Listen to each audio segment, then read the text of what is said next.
శివప్రసాద్ గారికి మేము మా గంగాపుత్ర సంఘం తరఫున ఒకటే చెప్తున్నాము. గంగాపుత్ర సంఘం మా తెలుగోళ్ళు, బెస్తోళ్ళు, బారికోళ్ళు ఎవరైనా మా భూముల జోలికి వచ్చినామంటే ఖబర్దార్, మేము చూస్తూ ఊరుకోము. మేము రూపాయి కూడబెట్టుకున్న డబ్బులతో కొనుక్కున్న ఫ్లాట్లు, మా పెద్దల ఆస్తులు ఉంటాయి. ఎవరైనా గతంలో ఎవరైనా ఏదైనా జరిగింటే కూడా మమ్మల్ని సంప్రదించాలని మేము కోరుతున్నాము. శివప్రసాద్ మా రామచంద్రకు న్యాయం చేయలేకుంటే వాళ్ళ ఇల్లు ముట్టడిస్తాం, వదిలే ప్రసక్తే లేదు. వీళ్ళకి నిలువు నీడ లేదు కాబట్టి వాళ్ళ ఇంట్లోనే ఉండే విధంగా మేము అందరు కలిసి ప్రయత్నం చేస్తాం.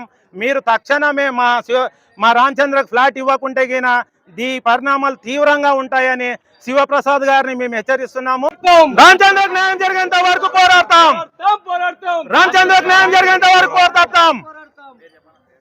నా పేరు ప్రకాష్, గంగాపుత్ర సంఘం సభ్యుడు. నా పేరు రామచంద్ర. నేను 2014లో ఇది ప్లాట్ కొన్నాను. నాన్ లేఅవుట్ కింద కొన్నాను ఇది ప్లాట్. 2018లో ఎన్ఏ చేయించినాం దీన్ని, మున్సిపాలిటీ అప్రూవల్. 2025లోన మాకు వేరే వాళ్ళకి అమ్మినాడు ప్లాట్, మొత్తం వేరే వాళ్ళకి అమ్మినాడు. మాకు అమ్మిన వ్యక్తి శివప్రసాద్. అదే వ్యక్తి వేరే వాళ్ళకి లేఅవుట్లో తేలిందని వేరే వాళ్ళకి అమ్మినాడు. మాకు దయచేసి న్యాయం చేయండి. మేము 2025 నుంచి పోరాడుతూనే ఉన్నాం దీన్ని. డిఎస్ మేడం దగ్గర పంచాయతీ చేసినాము.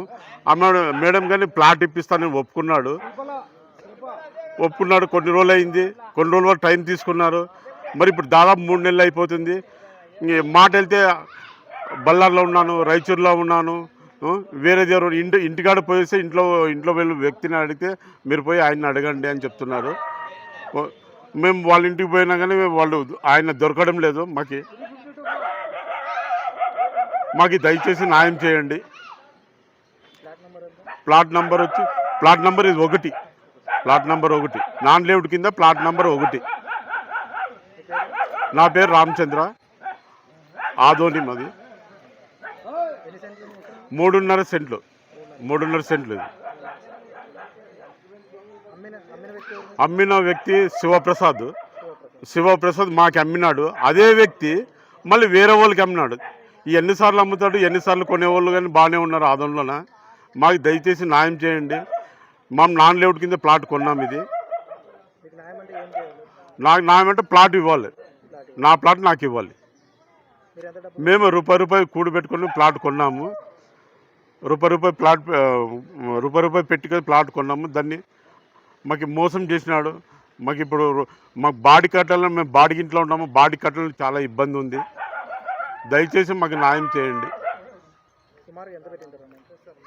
అప్పుడులోన ఇప్పుడు దాదాపు దీనికి ఎక్కువ దీనికి వడ్డీలు కట్టి, బాకీలు తెచ్చి వడ్డీలు కట్టి ప్లాట్ కొని దీనికి 3 సార్లు బండ్లు పలుకొట్టినారు. వాళ్ళు వచ్చి 3 సార్లు బండ్లు పలుకొట్టి మాకు అన్యాయం చేస్తున్నారు. రాత్రి ప్లాట్లు వచ్చేది బండ్లు పలుకొట్టేది. ఈ విధంగా చేస్తున్నారు. ఇప్పుడు ఎరుకులు బడే హనుమంతికి అమ్మినారంట. ఆయన వచ్చి ఇప్పుడు కంపౌండ్ అంతా వేసుకున్నాడు.